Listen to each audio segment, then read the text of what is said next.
Morning, everybody, and welcome to our January webinar with John, of course. We're going to be doing regressions. He's going to show you the difference between doing it by hand in Excel and Metrix. With that being said, we've all done this before, so let's get into it and give John the control here. So I'll give it to him. Hi, everyone.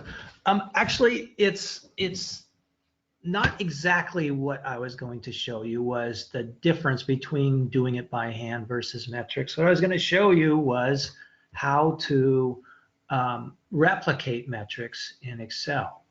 The value, and it is basically doing it by hand. So you could do it by hand, but I want you to be able to, or I think it's valuable to be able to do this, what Metrix does, to do it in Excel. Because if you can do it in Excel, that means you get it. You know what it's doing and you can explain it. And if you have a client who says, I don't believe this, I don't know where this came from, you can do it right in front of them. Okay, so let's try it. So what I did was I opened up Gulf Med. This is the one. So if you own Metrix, we give you this sample project that we've been giving people since the very beginning, I think in the late 1990s. It's an old project. Actually, Johnson Controls came up with it. It was an old hospital they did in Mobile. Okay, so this was it, and I want to do. We could do they have a regression for 18 bills. We could do that and replicate that, but I'm just going to do 12 just because. And they also have a bill deselected here, and it's because of this threshold. And I don't know how many of you know what the threshold's about. Maybe I'll explain that real quick. A threshold is 2. It means that if there are 2 degree days per day, or anything below that, they toss the bill out. If this threshold was 12, it would toss everything out that was below 12. But we're going to use a threshold of 0. Why do we even have that there? Well, it's mostly for historic reasons. Metrix started with a version 3, Metrix 3, and Metrix 3 had that threshold, and the default used to be a 2. And so that's why the Gulf Med project has a default of 2. And in the old days, people like the ASHRAE folks and all thought that, you know, all these ones down here, we don't know what this variation is. And so really that shouldn't be part of the fit, that should be something different. Nowadays they say, and I think they're right on now, you know what, we just want all the bills in here if possible. Let's put all the bills in here and let's have one fit, and then it represents the entire building. So that's what we're doing. Okay, so I've got a fit. It doesn't matter if it's the best fit. I got 54 as a balance point. I mean, maybe the better one is 67. I don't know, but I'll just stick with 54 because that's what I had. It doesn't really matter. Okay, so what I'm going to do is use Metrix first off as an engine to calculate my degree days. So here I have 54 as my balance point. Well, if I change to 55, you'll see, or 56, you'll see my degree days changes because Metrix is calculating number of degree days based on this balance point. Okay, well, I'm going to take a shortcut and just use this to calculate degree days for me. That's going to save me a lot of time. So I'm going to copy all this data, and I'm going to paste it. Actually, I'm going to copy. Oh, I'll copy it all. We'll see what happens. So I'll copy all rows. Copy all rows, and I'll put it in Excel.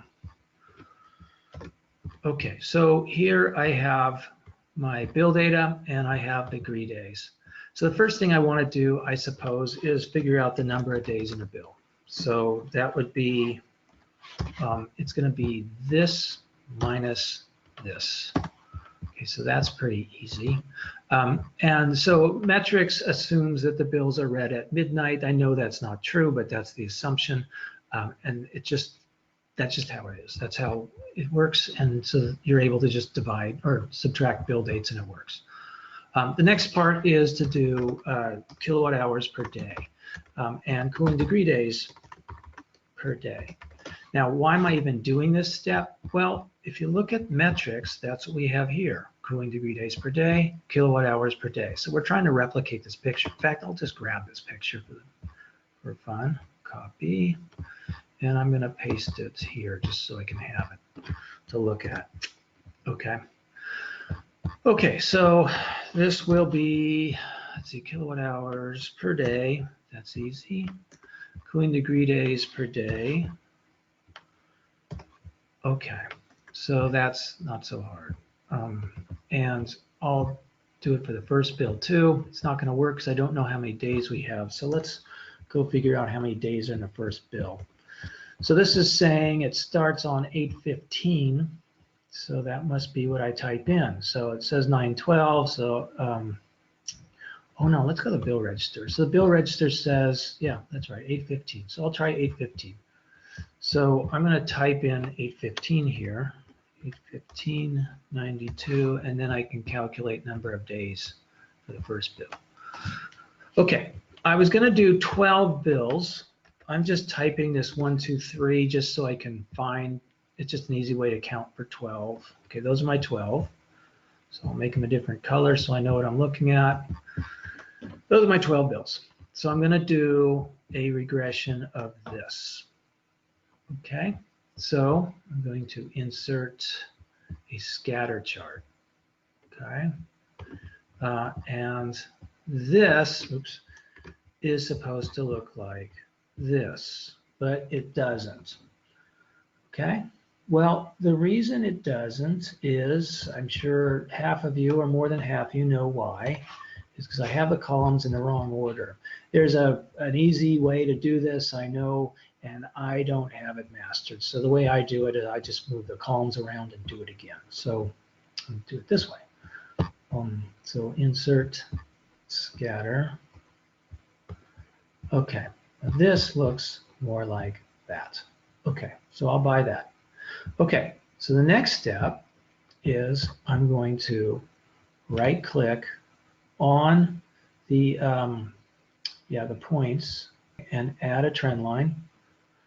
And I want a linear one, okay, because that's what we do is linear. And what I want is I want to show the equation and I want to show the R squared values. So I'll put those over here and we'll see how that works. So do they match? Oh, the equation was down here. So it was 17,542. This is 17,593. 474, and this is 482.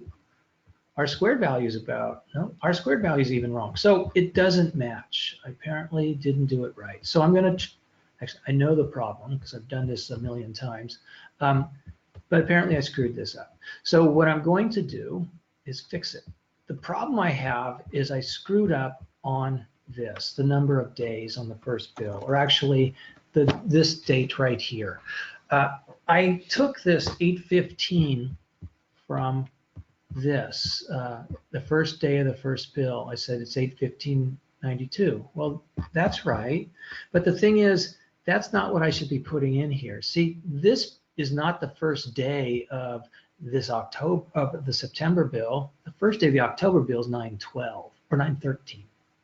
So what I want here for first day, or what I want to put instead of 8/15 is 8/14. Let's try that. Okay, so that's the last day of the prior bill. And that might change it. Let's hope so. So this is 474.801. Good. 17,594. Good, I got it. You know, every once in a while I do this, it doesn't work. And I have some mistake somewhere, and then I got to start thinking on my feet, and that's difficult. And fortunately, I didn't have to do it today. Okay, so these match. Good. So what I've just done is replicate the regression, but there's another step that I want to go into. What you might notice here, let's say, in the tuning is I have this mean bias and I have this error here, right? It doesn't like that the mean bias error is not pretty much zero. That's what ASHRAE wants, and that's what most of us tune for. Actually, almost all of us tune for. And let me explain why, or kind of how. I'm going to make a new project. So here's a project with, in fact, I'll get rid of this meter. So I've got no meters in this project. And I'm going to import in data, basically the bill data and the weather data. So that will be my weather data. and I'll take this bill data. So, okay, and I'll just drag the weather here and delete this one. Okay, so basically this is the same data as before. It's 12 bills, start at 1. The difference is, see, my mean bias is already at 0. If I tune this, I think it was for cooling, and I think we said, here, let me see if I can do this. Cascade tile vertically. That kind of works.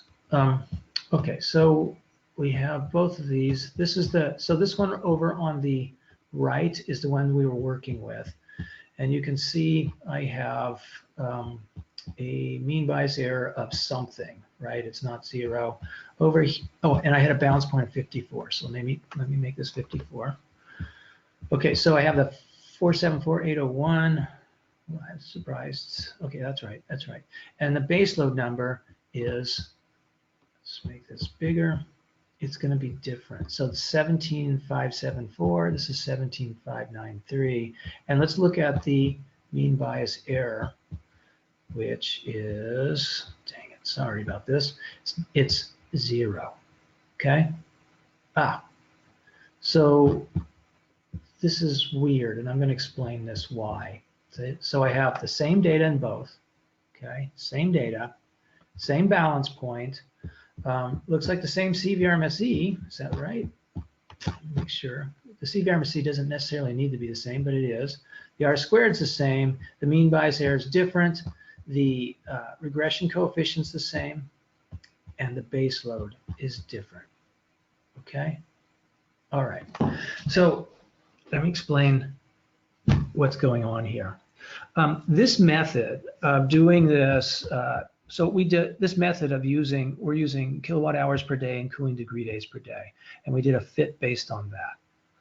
This method ends up, by doing this, we end up with a little bit of a mean bias error percentage. Oh, that's right here. And so at one point, I don't know, maybe 15 years ago or 20 years ago, ASHRAE decided, you really shouldn't have a mean bias error. And I think that they're right. So what the mean bias error, what it is the mean bias error means if you took all 12 bills, so you take 12 bills and you add up their totals from your fit line or your base year, and then you take what the fit line thinks those bills are and add all of those up, what's the percent error? That's pretty much what the mean bias error is. And it should be about 0. If you had a mean bias error, let's say of 2%, it would mean that your fit line is over predicting the baseline by 2%. Okay, so this is saying here that it's over predicting the baseline by almost 0.8%, which means that you're getting free savings, really. But that's not how it works now. So what we've done in the newer Metrix is, newer Metrix meaning Metrix 4, is for every new project, I'd say for the last 15 years, when you open a new project, there is a setting here under right here under project preferences, which says guarantee 0 net mean bias. Okay, and that is by default. So every new project that was made in Metrix 4 has a 0 net mean bias.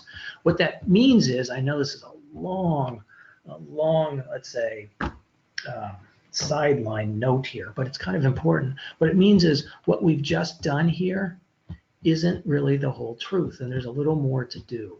Okay, so this works if we allowed there to be a net mean bias of something, but that's not what your Metrix projects you see today have. They actually have a net mean bias of 0. So what I'm going to do is go over how to get this net mean bias to 0 by hand, and that's what we're going to do. So the first thing I'm going to do is get this regression equation. We're going to use that. So it is, we can use either one of these. They're both the same. In fact, I like this one better. It's got more decimals, so we'll get it right. So, so we're going to calculate the baseline kilowatt hours. So it's going to be, in fact, I'll just do it this way. Give me one sec. Insert. So it's going to be kilowatt hours equals 17,593 .607 times number of days plus 474.801 times number of cooling degree days. Okay, so that's my baseline equation. So I'm going to calculate it here. I think, yeah, so it's going to be, it equals this. So that'd be F4 times number of days, which is right there, plus this times number of degree days. Okay, that's what my baseline is. Well, let's see if I did that right. So I'm going to look in Metrix and see if I got it right. So I'm going to go to, not that one, I'll go to this one. And if I go to scenario inspection, you can see the baseline numbers. Here they are. So I'm just going to copy these ones. Control C, I'll go back to Excel. These are what Metrix thinks the baseline are. I sure hope I got it right. I did. Very good. So let's get rid of these decimals. There's a little bit of round off, but it looks like I nailed it. Okay, so you see that Metrix is calculating the baseline just like that old project did. Okay, so what I'm going to do now is I'm going to sum all of these. So this is what the fit line thinks those bills were. Okay, and I'm going to drag all these down a bit. So insert. Okay. And then I'm going to sum what the actual bills are. And there's a difference, okay? And this is where that mean bias error comes from. It's the difference between what the bills are and what the fit line thinks the bills are. Okay, there's a difference. So the difference is equals bills minus what the fit line thinks the bills are. We're off by 6,000, whatever. So what I'm going to do is I'm going to make an adjusted equation. Okay, so this is my adjusted. Okay, and the way I'm going to do that is I first need to figure out how many days there are. Copy, paste. There's 363.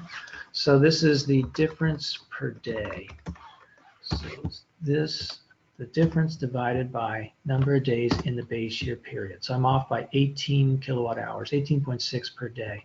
So I don't remember if I'm supposed to add or subtract to this. So I'm just going to guess and hope I can get it right. So this, let's just try this first. Yeah, I'm just going to guess. Okay, so this is what I've done is I'm just going to add or subtract to this term, or in other words, we're going to take this fit line and we're going to shift it up or down. We're not going to change the slope any. We're going to shift it up or down just a tiny little bit until we can get a mean bias error that equals 0. Okay, and let's see if I got that right. So now I'm going to calculate the baseline the other way. I'm not going to call it adjusted. I'll just call it baseline 2. Let's say kilowatt hours. So that's going to equal this times number of days plus this. Is that right? Did I screw that up? I did. Plus this times number of cooling degree days. Okay, so that's a little bit different. And then I will sum that. And oh, I got it right. So the difference is this minus this. It should be 0. It is. So my mean bias error is going to be 0. Okay, so this is what Metrix's fit line will be if we make the mean fit or the the mean bias error 0. And let me do that real quick. So if I go back to this project, let me see if it's the right one, tuning. Yeah, okay, so this is the one that had the mean bias error that equals not 0. So this is the old one I started with, okay? So now if I go to this control here and change it so it guarantees the net mean bias error of 0, and I go back, it will have changed my fit. See, now it's 0. And what it did was it changed this equation. Let's go take a look. So I'll just take this whole thing and paste it right here. And we're going to see if that matches this. So 17,574 plus 9, looks like I got it. Plus 478, yeah, so I got it. Okay, So those are the steps you take in order to make your regression in Metrix, or to make a regression Excel match what Metrix is doing. The next step might be, so you showed your customer, okay, so this is how you would calculate the baseline by hand. Well, how about savings? What if I want to show savings? Well, let's do that. So I'm just going to copy this and paste it right there. So this is now my baseline. And so I used, again, this is based on this second equation. And so this is my baseline, kilowatt hours. And then this is my actual kilowatt hours. I just take the actual bill, so equals the bill, which was this. And I will take the difference, and that will be my savings. Savings kilowatt hours equals this minus this. Okay, that's my savings. Some months we did good, some not. Well, this is probably their installation period, but after a while they really nailed it. So let's see, did I get this baseline right? Well, let's see if we can check that out. I'm going to look in Metrix. Oh, well, that's the actual bill, so that is right. But the baseline for the very last bill is 827,071. So I go to this one, right, and go to scenario inspection, and it should be 827,071. Okay, so that's how I got the baseline. Wow, this is a first. I actually managed to go through my stuff before 40 minutes are up. So my question now for you all is, do you have any questions? Since we have this time, if anyone has any questions, let me hear them. Oh, Marco's here. I'm sorry, Lizette, I saw Marco's first. Show the box again, the forced to mean bias to 0. It would be my pleasure. Let's go do that. So okay, first off, I want to repeat this. If you started your project in the last 15 years using Metrix 4, which would be in the last 15 years, then it's already checked. So when you do new project, it's already checked. And you go into project preferences, and it's right there. It's already checked, okay? So this is the way it is for all projects that were started probably in the last 15 years. If you have an old project that was started in the Metrix 3 days, then this probably is not checked, okay? And let's say you do have a project from the Metrix 3 days and it's not checked, don't check the box, because it's going to change your fit, and that's going to change the baseline. And you performance contractors know you don't change the baseline. So I think you guys know that. So Doug Walton, he wants to see how we calculate. Actually, I just did this the other day. Oh no, I did it yesterday. I was doing the cooling delta T, but I will do the heating and cooling degree days. All right, so I showed you how to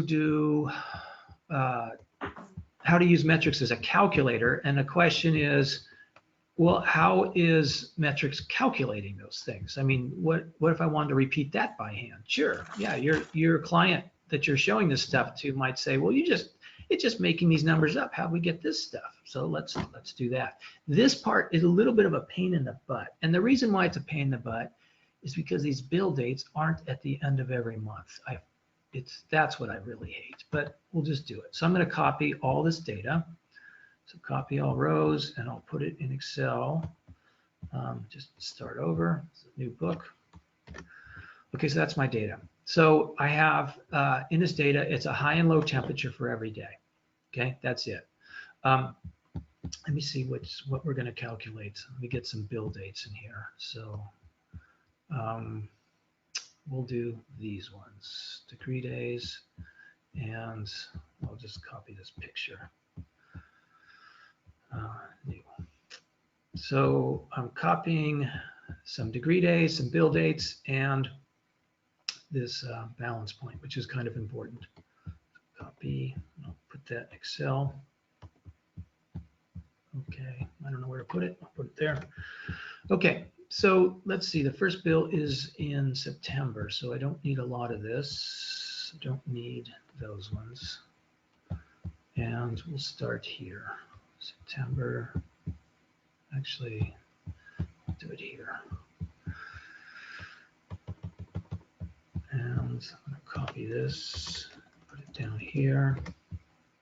And we'll do the first, September to October. Let's see, yeah, that's what I do. Okay, so I'm going to do 9/13 to 10/11. All right, so first thing I'm going to do is get rid of some data. I'm going to get rid of everything after 10/11. So that would be here.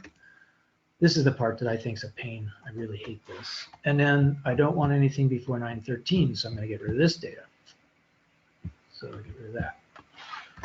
Okay, so that is the weather data associated with that first build period from 9/13 to 10/11. So we're trying to get 520.5.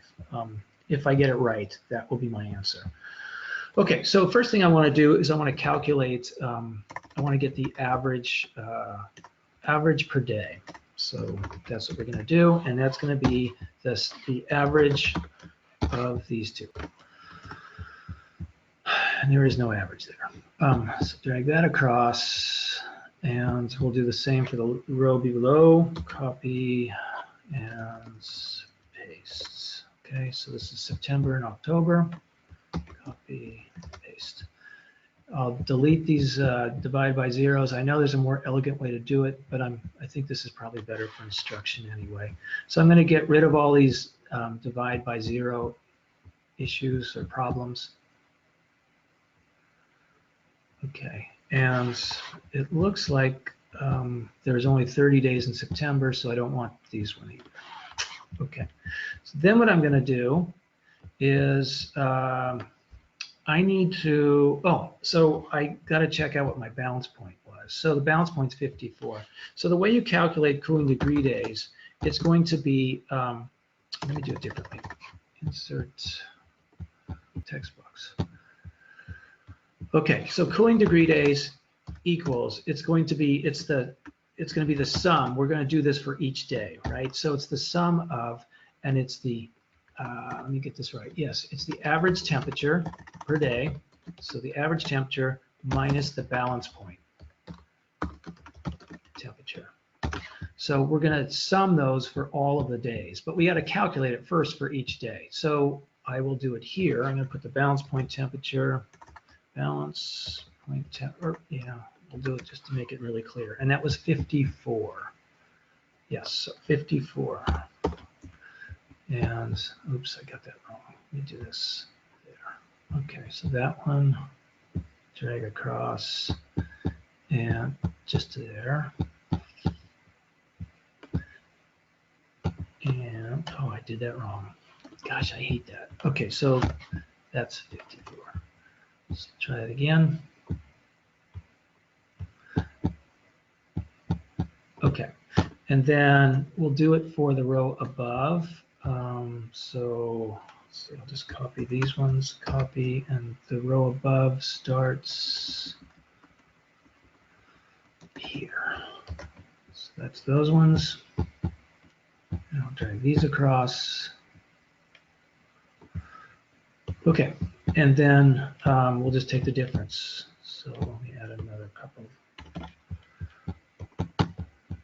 Okay, so the difference is my temperature. Difference. And that's going to be started here. Equals 64 minus 54. So there's going to be 10 degree days. Oh, I missed one thing. So cooling degree days is the sum of this, but each one of these has to be positive. So really it's the sum of the maximum of that or 0, okay? It can't be negative, so I'll do it that way. So it's going to be the max, is that right? The max, yes, of this or 0. Okay, so take those and drag that across. I think, yes, to there.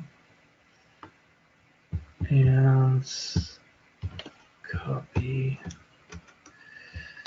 And that's going to go, boy, this is confusing to me. Paste. I think that's right. Okay, so let's hope I didn't make any mistakes, which I very well might have done. I think I did. So the difference was this minus this is this, and then I got that one, and then I did screw up this other one. So second difference, let me do it again. Copy is going to be right here in this row, and it goes here. Right, so that's the one. So get rid of this. Okay.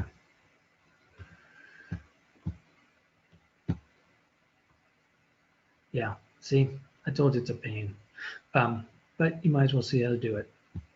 I could have done this simpler now I think about it, but I didn't. And we're stuck with what I've done. Okay, so then I'm going to just add all these up because it's the sum of all of these.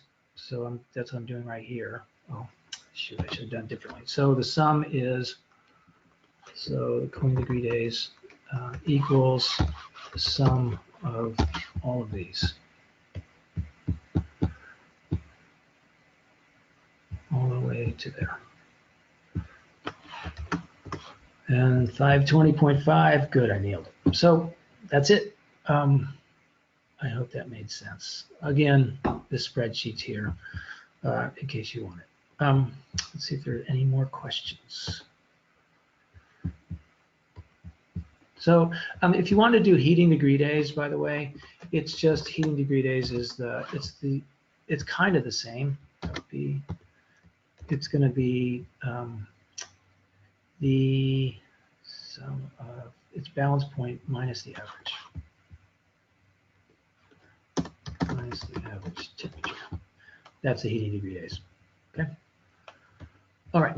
Next question. Mark Stetz. Uh-oh. I knew that question was coming. Dang, Mark. Okay.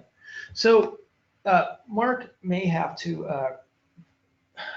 interject here. So I just asked the guy who made Metrix, and it was Robert Sonberger. He wrote it, I think in 1996 or 1997. And I asked him, there was I don't know if it's still true, but there was some controversy, and controversy just means difference of opinion. I don't know if you knew that, but that's what that word means. It doesn't mean anything's wrong. It means people have different opinions, and there was a difference of opinion between this whole idea of doing these regressions with this divided by days or not. And Robert, it was funny. I asked him. I said, "Well, what do you think? What do you think of this? Why did you go this way?" And he said, "I'm right. This is the right way to go." That's what he said just a couple of days ago. But actually, and I think so. But the difference between the two was this actually did some.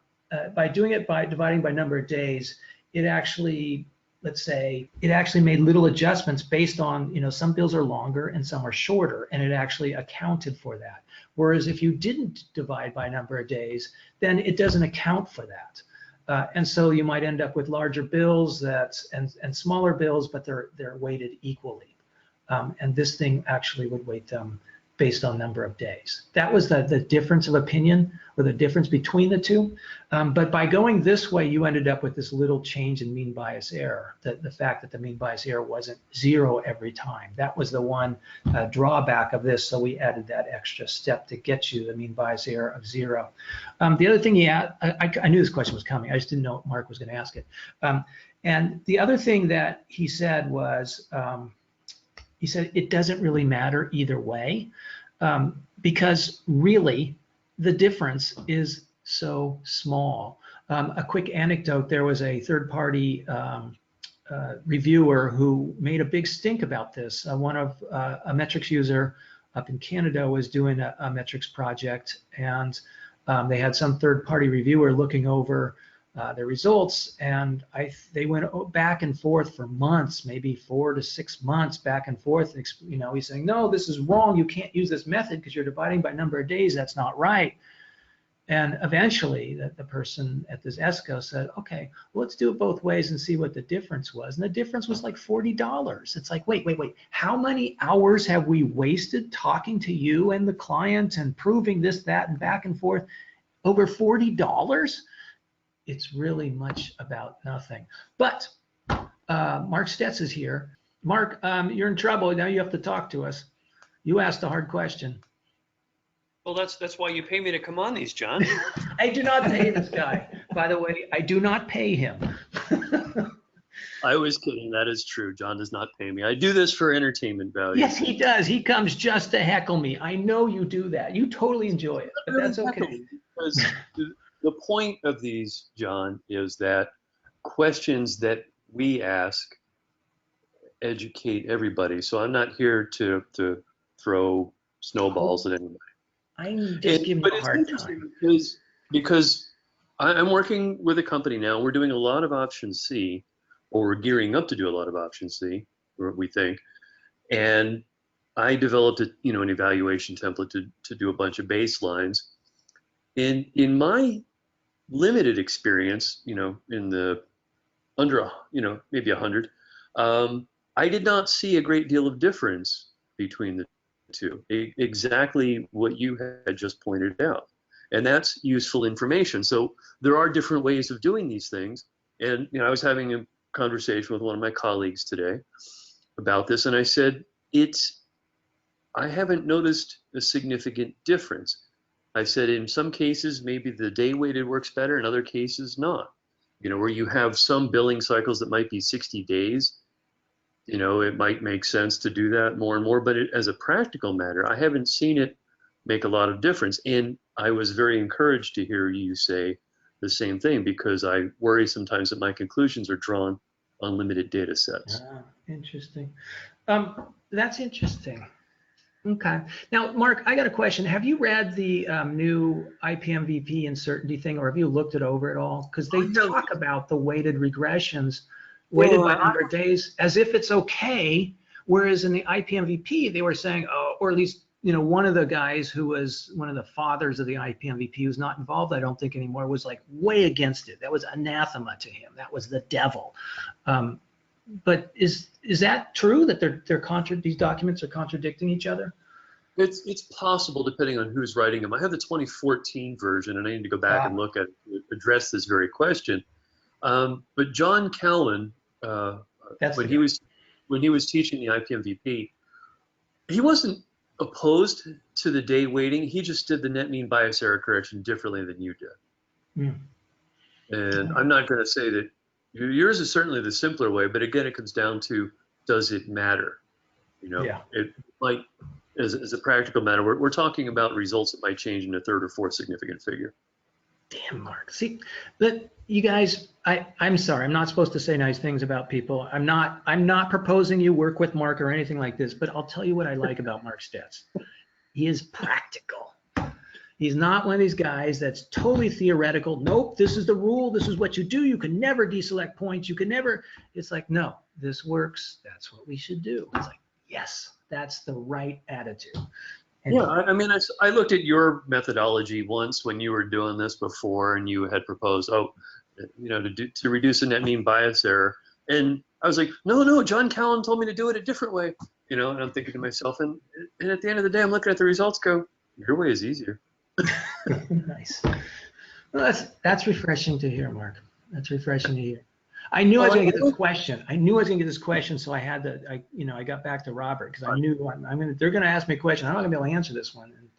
Okay, I've got another one for you while we're on top. And I'm not sure how to formulate it as a question, but one of our cases is we're looking at schools that are unoccupied in the summer. Yeah. And so now what we're going to do is we're going to go back and look at and calculate, okay, what are the days in session in each of the billing? Absolutely. That's what the ESCOs do. A lot of the ESCOs do that. Okay. Yeah. So let me show you what are these statistics valid on the occupancy variable? I haven't looked at that yet. We're just gearing up the computer to do that. Yeah. So if you had a school, okay, let's say you had a school not where you are, but a school where we are. So by the way, you guys, Mark's in Saudi Arabia. I think he's still there right now. It's about 9:45 here at night. Yeah. I finished so I was doing the dishes while you started this. Yeah. Okay, so you might have your 3 summer bills being here. This is your school, and you might have Christmas break right about here, and then maybe spring break here. So this is what a school might look like. All the other points are on the line, but we have these ones that are low and low and low, and you click on them, you say, oh, hey, you know that. And so if you add a variable for number of school days, usually, I'm not going to promise you all the time, but they'll end up on the line. So you're doing number of school days. I was also trying to figure out, because what I was doing because all I had was monthly data at the time, and I was just deleting 3 or 4 months, the June, July, August period, or the open. Yeah, no. Very crude. Another variable. And what I suggest you do, I think the IPM VP is right about this. I like what they say. They say, so let's say we had Gulf Med, this was really school data, and they bill on the 12th and the 11th and all this stuff, and you looked at your school calendar and counted number of school days in monthly intervals. It's not going to really fit very well, right? Because 1 month is going to, let's say my November data is going to have some data that goes in here and some in here, and it's just going to, it's kind of, what's the word, prorate, in other words, kind of fudge. Well, we'll put this much here, and it doesn't end up with as good a fit. And so the best way to do this is to do it weekly. I really like weekly school days because then it fits much, much better. And the IPMVP kind of says that. It says either have it the same dates or have a finer increment. Well, we don't have a choice of selecting our historical data. You get what you get because it's all monthly meters in the projects I'm working on. No, but for school days, you might be able to get the calendar online, and you can put that in. That's what we've done, and then we just have to kind of quasi-automate the process to that's a pain. I've got some Excel templates. I've made it not quite as painful as it sounds. Okay. So I'm going to do, boy, I got all kinds of questions. Look at this. Okay, so I'm going to answer some more. Mark Stetz, any parting words before you go? Because we're going to cut you off. No, but thanks for letting me play with you're a tough customer, but I totally enjoy having you on. So I'm not here to cause trouble. I'm just here to discussion. He's a troublemaker. Because I found in a lot of these webinars, and not just yours, that the real value comes from these kinds of give and take where people ask you questions in the real world. Yeah, maybe I should let more people come in and challenge me because there's 39. I can't let them all talk at the same time. Okay, let's do the next one. Hey, Tyler, please silence Mark Stetz. He's getting offensive. Let's see. I was going to boot him out, but I'll leave him here for now. Okay.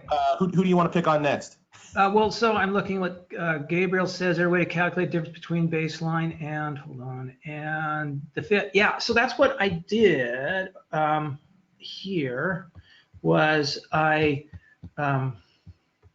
think that's what I think I'm answering your question. So this was what the baseline thought, or either one of these, however one you want to look at it. But this was what the fit line thought the bills were. And I looked at and I totaled them. And this is what the bills were, and I totaled them. That's how you calculate the difference. And that's in the tuning report, right? The tuning report or contract has those totals. Here's the bills, here's what the fit line is, and you can see the totals and then the difference you can look at and figure out yourself, I guess. I'm going to leave it at that. Okay, can you go back through? I'm looking at the next question. Can you go back through baseline calculation, calculation one more time? Yes. So look, I guess the question is, how did I get this number different from this one? So we did the first one, right? Where we just looked at cooling degree days per day and kilowatt hours per day. We did a fit, we added the fit line, and then we got an equation. Okay, it was something like that, but it wasn't that. It's the one underneath, it was that. Okay, then what we did was we calculated the baseline using that equation. Here's the equation from my first fit. Okay, that's the equation from my first fit. And what I did was I used that equation to calculate baseline. So see, that's where everything came from. All right, so this is what Metrix thinks the baseline was. Then what I did was I summed, okay, so what's the total of all of those? What Metrix thinks the baseline is? Oh, it's this. All right, well, what's the total of the bills? Oh, it's this. How far off am I? oh, I'm off by almost 7,000. So there's an error. That's my mean bias error. Now the mean bias error, it's not calculated as, I want to say it's percentage error, but statisticians always make everything more complicated than, if you ask me, than it needs to be. It's not 6,773 over this. There's some other term in there to make it more difficult, but it's basically that. So it's about, so I'm just going to say it's about something like this, but it's not exactly that. Yeah, it's more than that. So anyway, that's the mean bias error, kind of. So what I then did was I took, okay, that's how off I was for a year. I counted the number of days, or calculated the number of days in my tuning period, and figured out how off was I, or how far off was I per day. Okay, now I'm off by 18.65 per day. So then what I did was I took this term, my base load term, and again, like I say, I never can remember if I add or subtract, and I got lucky and I subtracted. So I just added or subtracted that 1865 to this term here. And that's how I got the second one. And this is the baseline that Metrix is making. And that's where I got this baseline too. So, okay. And then remember, we went back here and checked to see, here I did baseline actual savings, and I checked Metrix, and it's like, yep, that's what it's calculating. Okay, I'm going to leave it at that. That was my refresher on that. Let's see what else we got. Can you show us how to import consumption and data and date data from non-Metrix, Excel, etc. in the CSV? Oh boy, no, I can, but that is another topic that's going to take 15 minutes. I don't think I got it. But basically, all it is a matter of moving. Let me show you. I'll just give you a quick 2-minute explanation, and we'll leave it at that. But it's not going to be. It'll give you a picture, but it's not going to teach you how. So if I got this one. So this is what we do this in intro Metrix class. We get data like this. So this is an Excel file. This is data in the wrong format, and that's what I wanted. We have a right format. And if you, let me open it up, file, open. So I'm going to go look at an MT1 file. And there's one in here somewhere called, I have all kinds of stuff in here. This one. So this is what an import file is supposed to look like. It's a comma delimited file. Next, finish. This is what it's supposed to look like, okay? And essentially, all I'm going to do is, let's see, window, where is it? View, arrange, horizontal. So I'm just going to arrange data so it matches this format that's in here. That's all it is. It's a matter of moving columns around. So like, for example, the first row is MT1, so, or the first column. So I insert a column and I just type in MT1, MT1. And the second column is meter name, and so I would stick with what I got. Third column's account number, so that's meter name, that's account number. Fourth column is fuel type, which is electricity or gas, so I would type in there an E or a G. And so basically what I'm going to do is just move things around so they fit the format. That is essentially how you go about doing it. There's more to it. Believe me, I can't show it to you in 2 minutes, but there is a document I can give you if you ask for it that will tell you what goes in what column, and I'll leave it at that. You mentioned there's a free savings if the mean bias error is not 0. Can you explain that a bit more? It seems like you shifted the baseline up by removing the error. Yeah, absolutely. Yeah, that's right. Free savings, it's not free savings. It is that you have inaccuracy in your baseline. And it's not always free savings. Sometimes it's negative savings. So let me explain. If you had, so here's my fit, and I'm going to make this dramatically different. So let's see. That's my fit. Now, I might have had, let's say before I did my shift, maybe my base my fit line was here. It really wasn't that low. Let's pretend. And then I did my shift and it moved up. In this case, I was under predicting. Okay. And so by moving it up, I end up having a higher baseline, which means I end up with more savings. But it's just as likely that it could have started up higher, and then by doing that shift, it went down. It's just as likely. And then, yeah, so that's all I can tell you. It's not free savings. What it is, it's more of a case of it was inaccurate and now we made it more accurate. And I really don't think that you should mess with it. I really don't. I think you should stick with keeping the mean bias error 0. And I'm not doing this to toe the line because Mark Stetz is looking over my shoulder or anything. I honestly think that's the way to go. That's why we put it in there as the default. What causes net mean bias to occur? Is there some situations where it's more likely? No, it occurs because this is the method you're using. Well, actually, that's a really good question. It's a question I can't answer. I don't know. I've never asked that to myself. So I don't know the answer to that. That's a really good question. I just don't know the answer. I mean, it could be that if all days were 30.4 days, all bills were 30.4 days, maybe there wouldn't be a net bias error. I don't know. That might be. I just don't know. Okay, I got a comment from someone who used the school days, and they mentioned it had a really impact on December and March and April. Absolutely it does. So it's not just the summer months, it's also spring break and Christmas break. Absolutely. What if vacation time has a consistent but different slope? This is Marco. Here, let Marco talk, can you? Hey, can you hear me? Absolutely. Yeah.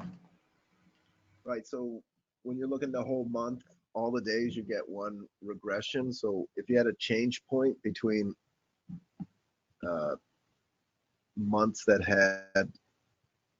were fully occupied and months that were, let's say 100% empty, unoccupied, and it still being serviced by the HVAC equipment, it just has a different regression. So a change point with 2 different regressions. And I think you've done this in the past with a modifier. So we do. It's not really the change point type regression with 2 different fits. Well, could you do? You could actually. I've never done that, but you could. But it's not really how Metrix works, and it's kind of a workaround, and I don't want to show it because I don't know how well it would work. What I mean that is, I'd rather test it myself first and see if it works before I show you all how to do it. So I'm going to leave my answer to be totally amorphous and say I can't answer that right now. That's fine, but I think it'll come up when you start doing your hourly one. Absolutely. You're going to have to do a change point between occupied and unoccupied. Okay. Roger Larson wants to know how you do school days per week. Yeah. Basically, Roger, what you do is you just look up some school calendar. I wonder if I have one. I'm sure I have one around here somewhere. So let me see if I can find one. School calendar. Sometimes I keep them and put them in my, here's one for Long Beach Public Schools. So this is a crappy one. But yeah, sometimes they give you a real calendar. Maybe this does underneath. Let me see if I can look further down here. No, this is a crappy calendar, but this will do. So this tells me, so here, that's kind of cool. If you want to do it monthly, but Roger's saying how you do it weekly. Well, the way you do it weekly is, I guess you're going to have to get yourself a blank calendar and then cross off all these days, like school's closed for Rosh Hashanah. Oh God, this is crazy. It's cool. It's closed for the high holidays, and so you can you can click on you can type in that there's 0 days there, and then you can just count them up by week. But you get a calendar. Oh, here, let me just do it real quick. So it might look something like this. So new page. So this is my Sunday, Monday, Tuesday, Wednesday, Thursday, Friday. Saturday, and so you might have like there's a day here, a day here, a day here. Oh, that's a holiday, and that one's a holiday. And then this week there's a day, and kind of like that. And then you can do, you know, each week. So this was September 12th, and this one right here was September 19th, and you can count them that way. So September 12th, you would say there's 3. September 19th, you can say there's 5. That's the way it works. Okay, so instead of saying for September there was 20 school days, you would just do it by weeks. There was 5 on this week and 3 on that week. I think it's almost time to go, Tyler. I don't want to hold them too long because then they won't come back. That's okay, John. I think we had a lot of good questions, so we actually spent 30 minutes on questions, which is a first. That's good. Yeah, it is actually good. I appreciate that. Yeah. Thanks, you guys. Thanks for asking questions. Otherwise, I would have felt lame, like I didn't do you a good job. So thank you.